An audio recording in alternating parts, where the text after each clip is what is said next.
지난 주일 이후로 사흘 동안도 주님 안에서 평안하셨기를 바랍니다. 얼마 전만 해도 11월인데 날씨가 너무 따뜻해서 116년 만에 가장 따뜻한 11월이라고 막 뉴스에 나왔는데, 또 아니나 다를까 한파특보가 또 찾아오는 그러한 날씨를 우리가 보게 됩니다. 세상은 이처럼 급변하고 또 변화되지만 우리를 향하신 하나님의 사랑은 변함이 없으신 줄로 믿습니다. 오늘 이 자리에 나오신 여러분들 주님의 이름으로 환영하고, 또 이 시간 영상을 통해서 함께 말씀을 나누시는 모든 분들에게도 하나님의 은혜가 충만하시기를 기원합니다. 우리가 여호수아서의 말씀을 나누고 있는데요, 지난 시간에 이스라엘의 광야 세대가 약속의 땅에 들어간 날, 그 날에 참 중요한 의미가 있다라는 것 함께 살펴보았습니다. 약속의 땅에 들어간 날이 그저 아무 날이나 우연히 된 게 아니라 하나님의 섭리 가운데 이루어졌다라는 것을 보게 됐고요. 그래서 여호수아서는 그 날을 정확하게 기록하고 있는 겁니다. 그날이 언제였습니까? 혹시 기억하시나요? 첫째 달 10일. 첫째 달 10일이에요. 이스라엘의 광야 세대는 첫째 달 10일에 가나안 땅에 들어갔습니다. 이 날은 그들의 선조들이 애굽에서 나오기 직전에 하나님께서 유월절에 어린 양을 준비하라고 명하셨던 바로 그 날이었어요. 그래서 이 날이 신약에 가면 유월절 어린 양으로 오신 예수 그리스도와 연관이 되는 것이고, 성례전 가운데 주님께서 우리를 위해서 내어주신 몸과 피를 상징하는 성찬과 연관이 된다 말씀을 드렸습니다. 출애굽 사건이 있던 그때로부터 40년이 지난 후 바로 그날에 하나님은 이스라엘의 광야 세대를 마침내 약속의 땅에 들어가게 하셨던 겁니다. 그런데 여기서 한 가지 궁금한 게 생겨요. 이스라엘을 구원하시는 이러한 하나님의 역사 가운데 가장 중요한 핵심이라고도 할 수 있는 유월절이 그동안 광야 시대에서는 있었습니까? 없었습니까? 없었어요. 광야 시대에는 유월절이 나오지 않아요. 출애굽 세대가 광야에서 지내는 동안에는 하나님께서 단 한 번도 유월절을 지키라 명하지 않으셨습니다. 그토록 중요한 유월절인데 왜 그러셨을까요? 유월절을 지키게 해서 하나님께서 행하신 구원의 역사를 기억하도록 하고 그것을 잘 행하도록 하셔야 맞지 않을까 의문이 생겨요. 그런데 하나님은 그들에게 광야에서 유월절을 지키라고 말씀하지 않으셨다는 거예요.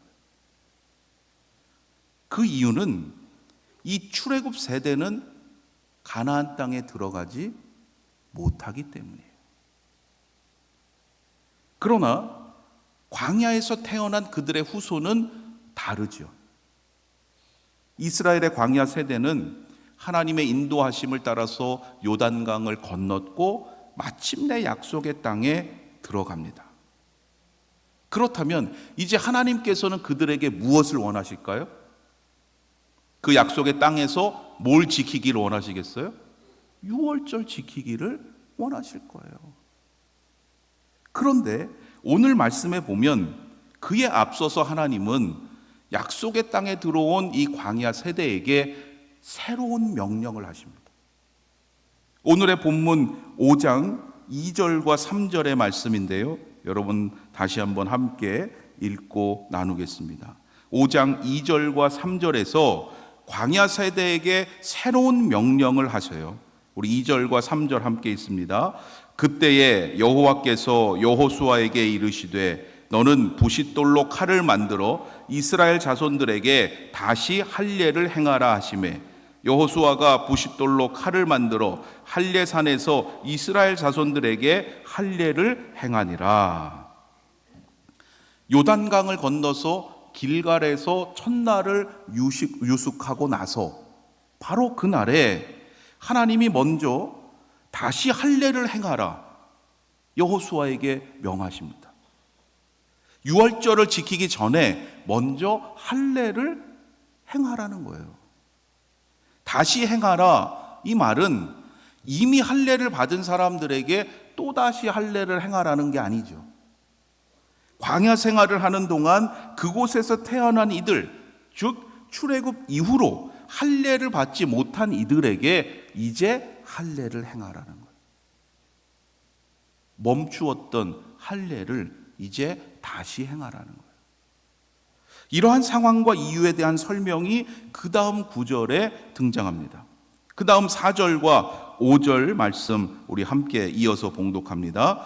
여호수아가 할례를 시행한 까닭은 이것이니 애굽에서 나온 모든 백성 중 남자 곧 모든 군사는 애굽에서 나온 후 광야길에서 죽었는데 그 나온 백성은 다 할례를 받았으나 다만 애굽에서 나온 후 광야길에서 난 자는 할례를 받지 못하였음이라. 출애굽 세대는 다 할례를 받았었습니다. 하지만 광야길에서 태어난 이들은 할례를 받을 기회가 없었던 거죠. 그래서 이제 그들에게 다시 할례를 행하라 명하시는 거예요. 여기서도 한 가지 질문이 생겨요. 그렇다면 할례와 구원은 어떠한 관계일까? 여러분, 구약에서 할례와 구원에 대해서 어떤 관계라고 생각해 오셨습니까? 할례를 받아야 구원받습니까? 구원받기 위해서는 꼭 할례를 받아야 한다고 생각하셨어요? 그렇지 않으면 왜 할례를 행하라고 하셨을까요? 그 관계에 대해서 오늘 이해하실 수 있어요. 앞서 할례를 받은 출애굽 세대는 가나안 땅에 들어갔습니까? 못 갔습니까? 못 들어갔죠? 그런데 할례를 받지 않은 광야 세대는 지금 약속의 땅에 들어갔어요. 그러면 할례가 구원의 전제 조건입니까? 아니라는 거예요. 아니에요. 할례를 받았다 그래서 구원받는 게 아니라는 거예요. 여기엔 굉장히 중요한 의미가 있습니다. 할례를 받았다 그래서 당연히 구원받는 게 아니에요. 할례를 받은 자답게 어떻게 해요? 행해야 된다는 거예요. 네. 그런데 왜 구원의 필수 요소가 아닌데 이미 약속의 땅에 들어간 이들에게 왜 굳이 다시 할례를 행하라고 하실까요? 여기까지 생각해야 돼요. 구원의 전제 조건이 아닙니다. 분명히 이미 약속의 땅에 들어갔습니다. 그런데 왜 이제 할례를 행하라고 하실까요? 지금 가나안에 막 들어가기만 했어요. 아무런 준비도 되지 않았는데 왜 이렇게 시급하게 먼저 할례를 행하라고 하실까요? 이미 가나안에 머물고 있는 다른 족속들이 지금 이스라엘 백성들이 요단강을 건너와서 머물고 있는 것을 예의주시하고 있는 상황이에요. 혹시라도 적들이 이스라엘이 할례를 행하고 있는 것을 알고 그때 쳐들어온다면 이스라엘은 무방비 상태로 다 죽을 수도 있는 상황입니다. 하나님께서 이와 같은 상황과 위험을 왜 모르셨겠어요? 다 아시면서도 하나님은 약속의 땅에 들어온 광야 세대에게 가장 먼저 할례를 행하라고 명하셨어요. 그 의도가 무엇인지를 우리가 분명히 알아야 된다는 거예요.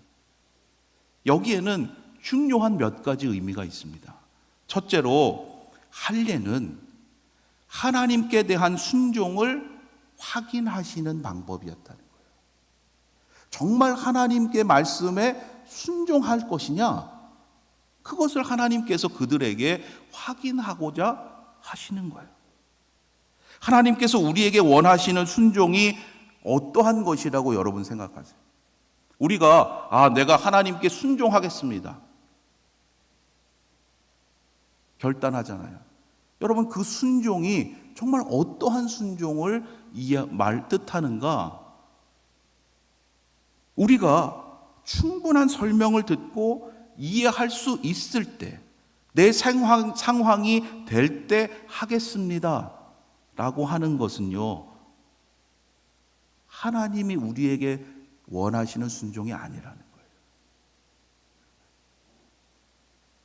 그것은 조건부 순종이에요. 내가 어떤 조건 하에서 하겠다는 거예요. 그것은 진정한 순종이 아닙니다. 하나님은 지금 여호수아와 이 이스라엘 광야 세대에게 진정한 순종을 요구하시고 그것을 확인하시고 계시는 거예요. 약속의 땅은 어떠한 자들이 들어갔습니까? 지금까지 여호수아를 세우시는 것부터 지금까지의 모든 과정에서 가장 중요한 핵심 주제가 바로 순종이었잖아요. 여호수아가 왜 세움을 받았어요? 순종하는 사람이었기 때문에. 출애굽 세대가 왜 약속의 땅에 못 들어갔습니까? 불순종했기 때문에. 그런데 이들은, 광야 세대는 지금 다른 거예요. 어떻게 다르냐? 이제 그 상황이 나옵니다.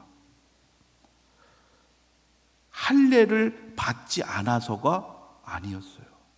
할례를 받았음에도 할례 받은 자답게 살지 못했기 때문에 들어가지 못했다는 거예요. 6절 말씀에서 그 이유를 다시 한번 명백히 설명하고 있습니다. 여러분, 6절 우리 한 절만 함께 읽겠습니다. 이스라엘 자손들이 여호와의 음성을 청종하지 아니하므로 여호와께서 그들에게 대하여 맹세하사 그들의 조상들에게 맹세하여 우리에게 주리라고 하신 땅 곧 젖과 꿀이 흐르는 땅을 그들이 보지 못하게 하리라 하시매 애굽에서 나온 족속 곧 군사들이 다 멸절하기까지 40년 동안을 광야에서 헤매었더니. 출애굽 세대는 하나님의 말씀을 청종하지 않았어요. 청종이라는 말에는 두 가지 의미가 들어 있습니다. 들을 청, 따를 종이죠. 듣고 따른다는 거예요. 말씀을 들었으면 그대로 순종하는 것이 청종입니다. 말씀을 듣고 나서 따를까 말까 내가 선택하는 것이 아니라는 거예요. 하나님께서 나에게 주시는 그 말씀을 그대로 듣고 깨닫게 하시는 대로 순종하는 거예요. 출애굽 세대는 바로 이것에 실패했던 거죠. 그러나 광야 세대는 지금 하나님이 명하시는 것에 청종해요. 다시 할례를 행하라 명하시자마자 여호수아가 행하는 할례를 다 받습니다. 한번 생각해 보세요. 이미 약속의 땅에 들어왔어요. 약속의 땅에 들어왔는데 그 할례를 뭘 굳이 받아야 됩니까? 지금 상황이 받을 수 있는 상황이 아니지 않습니까? 적들이 쳐들어오면 어떻게 합니까? 지금 우리 한 반 정도만 받고 좀 상황이 되면 나중에 반 정도 받는 게 더 합리적인 거 아닙니까? 따지지 않았다는 거예요. 여러분, 하나님께서 여러분에게 말씀하시는 음성으로 깨달아지실 때 여러분 그 말씀에 즉각적으로 순종하실 수 있길 바라요. 그것이 바로 이 땅에서 하나님이 주시는 형통함의 복을 누리는 길이기 때문이에요. 성경은 우리에게 이 땅에서 형통한 삶을 살아갈 수 있는 그 길을 분명하게 알려주는데 우리는 기도한다고 하면서 말씀을 듣는다고 하면서 내 생각대로 기도하고 내 생각대로 살아갑니다. 그리고는 하나님께서 복을 주시지 않는다고 불평하고 있어요. 너무나 답답한 거예요. 여러분, 둘째로 광야 세대에게 지금 먼저 할례를 행하라고 하시는 이유가 그들을 하나님의 언약 관계로 새롭게 초대하시는 거예요. 더 이상 이방인들과 같이 할례 없는 자로 그대로 두시지 않으시겠다는 거예요. 출애굽 세대는 불순종하던 자들이어서 약속의 땅으로 들어갈 수 없었습니다. 그러나 광야 세대는 이제 하나님의 말씀을 청종하는 자들로 다시금 세우셔서 하나님과의 언약의 관계로 새롭게 초대하고 계시는 거예요.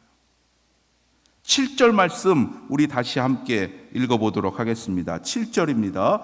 그들의 대를 잇게 하신 이 자손에게 여호수아가 할례를 행하였으니 길에서는 그들에게 할례를 행하지 못하였으므로 할례 없는 자가 되었음이었더라. 할례는 여러분 잘 아시는 대로 거룩하신 하나님의 백성이 되는 언약의 표징이었어요. 언약의 표징으로서 하나님께서 주시고 요구하셨던 거예요. 여러분, 이 언약의 표징 할례가 누구에게서부터 언제부터 시작된 겁니까? 왜 그 말을 안 하세요? 네? 믿음의 조상 누구예요? 아브라함에게 시작한 거예요. 아브라함을 하나님께서 부르시고 아브라함에게 축복의 약속으로 주신 게 할례예요. 창세기 17장 한번 찾아보십시오. 창세기 17장 이 언약의 표징이 시작된 이야기 여러분 잘 아실 거예요. 창세기 17장 1절과 2절 먼저 한번 찾아서 봉독해 보겠습니다. 창세기 17장 1절과 2절 시작. 아브람이 99세 때에 여호와께서 아브라함에게 나타나서 그에게 이르시되 나는 전능한 하나님이라. 너는 내 앞에서 행하여 완전하라. 내가 내 언약을 나와 너 사이에 두어 너를 크게 번성하게 하리라 하시니. 아브람이 99세 때에 갑자기 하나님께서 나타나셔서 그와 언약을 맺으시겠다고 하셨던 거예요. 이 언약을 통해서 너를 크게 번성하게 하겠다. 축복의 약속을 주신 거예요. 이 언약이 뭡니까? 할례예요. 이 언약은 아브라함이 요구한 게 아닙니다. 하나님께서 일방적으로 그에게 복을 주시겠다고 약속하시면서 맺어진 거예요. 전능하신 하나님은 아브라함에게 아무것도 요구하지 않으셨어요. 이러이러하면 내가 복을 주겠다 하신 게 아니에요. 내가 너를 크게 번성하게 하겠다. 축복의 약속을 주신 거예요.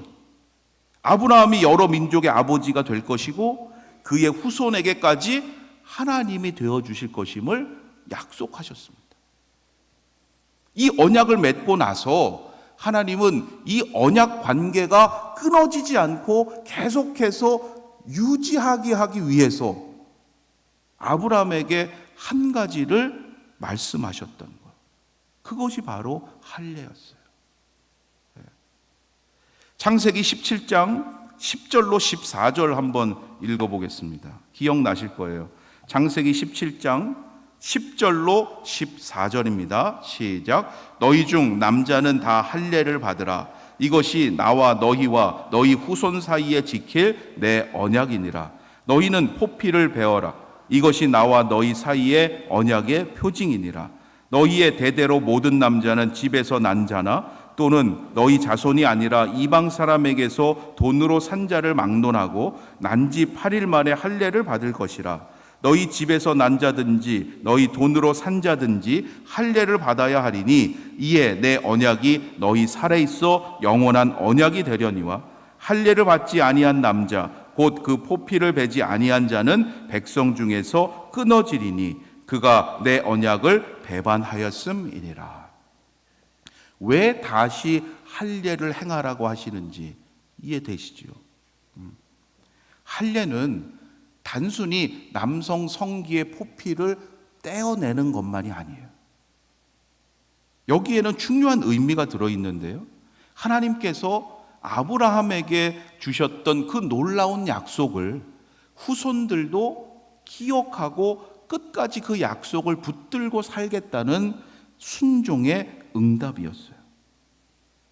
할례는 자신의 몸에다가 이 언약의 표징을 남기는 거죠. 포피가 베어지는 아픔을 견디어내면서 내 인생 끝까지 하나님의 약속을 붙들고 살겠다고 다짐하는 거예요. 앞서 살펴본 대로 할례는 구원의 전제 조건이 아니에요. 하지만 앞으로 약속의 땅에서 하나님과의 언약 관계를 거룩하게 유지하겠다는 언약의 표징이었던 겁니다. 세 번째로 할례는 애굽의 수치를 떠나가게 하는 상징이었어요. 애굽의 수치를 그들에게로부터 떠나가게 하는 중요한 의미가 할례에 담겨 있는 거예요. 이에 대한 설명이 오늘의 본문 8절과 9절에 나오는데요. 여러분 여호수아 5장 8절과 9절 우리 함께 읽어보겠습니다. 또 그 모든 백성에게 할례 행하기를 마침에 백성이 진중 각 처소에 머물며 낫기를 기다릴 때에 여호와께서 여호수아에게 이르시되 내가 오늘 애굽의 수치를 너희에게서 떠나가게 하였으므로 그곳 이름을 오늘까지 길갈이라 하느니라. 아하, 길갈이라고 하는 지명의 유래, 의미가 여기에 나오죠. 앞서서 지명이 나왔어요. 길갈이라고, 그들이 첫날 가나안에 들어가서 유숙한 곳이 길갈이라는 지명은 앞서 나왔지만 여러분 그 유래나 의미는 여기에 자세히 설명되고 있는 거예요. 길갈이라는 것, 떠나간다, 굴러간다 라는 뜻이에요. 여러분 뭐가 떠나가는 거예요? 애굽의 수치가. 애굽의 수치가 떠나간 곳, 그곳이 바로 길갈이라는 뜻이에요. 할례는 애굽의 수치를 떠나가게 하고 굴러가게 한 상징이에요. 앞서서는 난지 8일 만에 신생아들이 받는 언약의 징표였습니다. 그러나 이제는 그 의미에다가 할례의 의미가 더해지는 거죠. 지금 광야 세대는 여러분 성인이 되어서 할례 받는 거잖아요. 다른 의미가 더해지는 거예요. 단지 성인 남자가 할례를 받는다는 것, 앞서 말씀드린 것처럼 매우 위험한 거였어요. 성인 남자가 할례를 받게 되면 여러분 위생적으로도 굉장히 위험할 수 있고 군사적으로도 위험을 초래하는 상황입니다. 할례를 받고 나면 적어도 수일 동안은 움직이기 힘들어요. 모든 남자들이 한꺼번에 할례를 받았다? 여러분 만일 그때 군사적인 문제가 생기면 도리가 없는 거예요. 그러함에도 그들은 모두 다 할례를 받았다 그랬어요. 말씀에 순종했다는 거예요. 그것을 보시고 하나님께서 할례의 새로운 의미에 대해서 말씀하셨던 거예요. 내가 오늘 애굽의 수치를 너희에게서 떠나가게 하였다. 애굽의 수치를 떠나가게 하시는 의미가 할례에 새롭게 부여되는 거죠. 그렇다면 애굽의 수치가 무엇일까요? 애굽의 수치가 뭘까요? 애굽에서 종살이 했던 것? 여러분, 종살이 했던 것 자체가 수치가 아니에요. 출애굽했는데도, 하나님의 구원의 역사를 체험하고도 출애굽 세대는 어땠어요? 조금만 힘들고 어려우면 뭘 그리워했어요?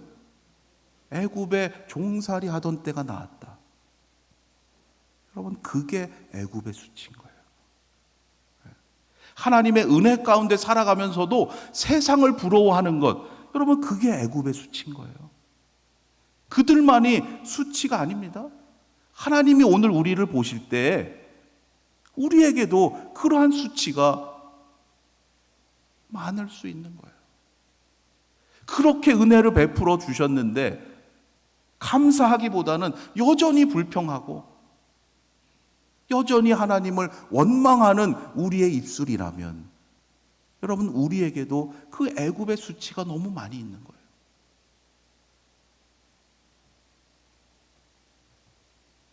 지금 할례를 받은 이들은 사실 애굽과는 별 상관이 없는 이들이에요. 출애굽한 이들이 아니라 광야에서 태어난 이들이었습니다. 그런데도 왜 하나님은 애굽의 수치를 떠나가게 했다, 이렇게 말씀하셨을까요? 단지 할례를 받지 않았던 무할례의 상태만을 뜻하는 것이 아니기 때문이에요. 만일 무할례의 상태가 정말 거룩하지 못하고 문제가 되었다면 광야에서 하나님이 분명히 할례를 받으라고 하셨을 거예요. 그러나 그러하지 않으시고 약속의 땅에 들어가서 가장 먼저 할례를 행하게 하셨습니다.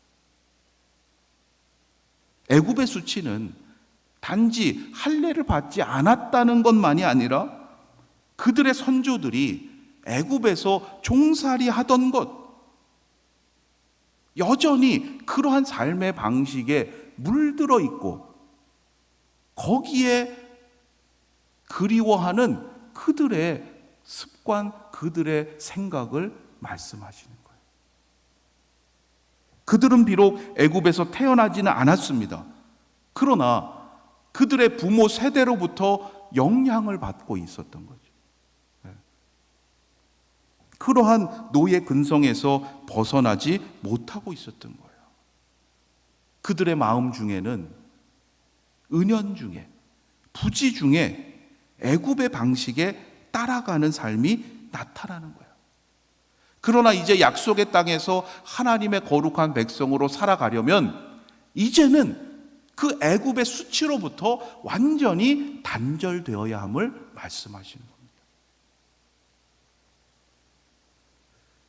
더 이상 애굽으로 돌아가고자 하는 유혹, 거기에 너희들의 시선과 너희들의 마음을 빼앗겨서는 안 된다는 말씀이에요. 하나님은 그들로 하여금 이제 요단강을 건너게 하셨어요. 다시 돌아갈 수 없습니다. 이제 하나님께서 약속하신 그 땅을 향해서 담대히 나아가야 돼요. 그러하기 위해서는 더 이상 애굽에 미련을 가져서는 안 된다는 거예요. 여러분, 오늘 우리에게 주시는 말씀이 뭐예요? 우리는 하나님의 나라를 바라보고 그 나라를 향해서 나아가는 삶이에요. 그런데 자꾸 세상을 바라보고 세상 방식을 그리워하면서 그대로 살아가서는 안 된다는 거죠. 약속의 땅에 들어간 첫 번째 날, 그들이 유석했던 곳 길갈이라는 이름에는 이처럼 중요한 의미가 들어 있습니다. 출애굽 세대는 하나님의 인도하심으로 그들의 육신은 애굽에서 탈출했지만 그들의 마음과 삶은 여전히 애굽에 남아 있었던 거예요. 그래서 고난과 역경을 만나면 하나님의 은혜를 쉽게 잊어버리고 당장의 현실에서 먹고 살 것에 대한 걱정 때문에 종살이 하던 그때를 그리워했던 거예요. 여러분, 오늘 우리의 모습이 그러하지 않습니까? 여러분, 특별히 감사의 달 11월을 맞았어요. 여러분, 무엇을 하나님께 감사하시겠습니까? 우리가 진정 하나님께서 베푸시는 은혜를 기쁨으로 누리고자 한다면 가장 먼저 세상의 유혹을 물리쳐야 돼요. 세상의 방식대로 살아가는 것을 여러분 과감히 단절해야 하나님 주시는 은혜를 기쁨으로 누릴 수 있는 겁니다. 하나님은 우리 모두에게 날마다 필요한 은혜를 베풀어 주십니다. 각자의 은사에 맞게 제 몫을 주십니다. 다른 사람들과 비교해서 감사하는 것 원하지 않으세요. 우리에게 다 다른 은혜를 주신다. 아무리 많은 재물, 부요함, 존귀를 갖고 있는 사람이라도 할지라도 그것을 제대로 누리지 못하면 행복한 삶을 살아갈 수 없습니다. 내가 조금만 더 돈이 많고 우리 집이 조금만 더 잘 살면 더 행복하겠지. 아니라는 거예요. 죽을 때 사람들이 가장 많이 후회하는 것이 뭔지 아세요? 죽음을 앞둔 사람들이 제일 많이 후회하는 거. 내가 열심히 모으고 열심히 쌓아놓느라고 고생만 하고 정작 누리지 못한 것을 가장 많이 후회한다 그래요. 열심히는 살았어요. 많이 모으고 많이 쌓아놨어요. 그런데 정작 자신은 1년에 하루도 못 쉬고 한 번도 못 쉬었다는 거예요. 왜 그랬습니까? 그것이 그 사람 인생의 목표였던 거예요. 여러분, 우리 인생의 목적은 많은 것을 모으고 쌓아놓는 데 있지 않습니다.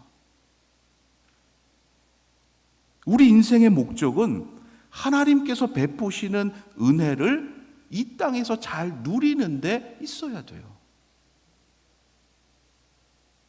하나님의 은혜를 잘 누리는 삶이 그리스도인의 삶이에요. 어떻게 하는 것이 그것을 잘 누리는 인생입니까? 하나님께서 주신 것임을 깨닫고 따라서 하나님의 뜻대로 사용하고 누리는 인생이 복된 인생인 거예요. 이스라엘의 광야 세대는 할례를 통해서 이제 하나님의 은혜를 약속의 땅에서 누릴 수 있는 준비를 마쳤습니다. 오직 하나님의 말씀을 붙잡고 순종하면서 살아갈 준비를 이제 마친 거예요. 다시 할례를 행하라 하나님의 이 말씀에 즉각 순종했을 때 그들에게서 애굽의 수치가 완전히 떠나가게 됐습니다. 여러분, 우리의 삶도 이뤄야 할 줄로 믿습니다. 오늘 이 시간 우리가 다시금 하나님께 순종하기로 결단할 수 있기를 바랍니다. 그것이 오늘 우리를 이 예배의 자리로 부르신 하나님의 마음이시라. 이 땅에서 형통함의 복을 누리며 살아가기를 원하시는 하나님의 마음이에요. 성령께서 우리를 유혹하는 세상의 모든 것들이 완전히 떠나가게 하시고 오직 하나님의 말씀에 청종하는 거룩한 삶으로 인도해 주실 줄로 믿습니다. 우리 모두 하나님의 존귀한 자녀들임을 잊지 마시고 날마다 하나님 주시는 기쁨과 평안 가운데 감사함으로 살아가는 복된 인생이 다 되시기를 주님의 이름으로 축원합니다.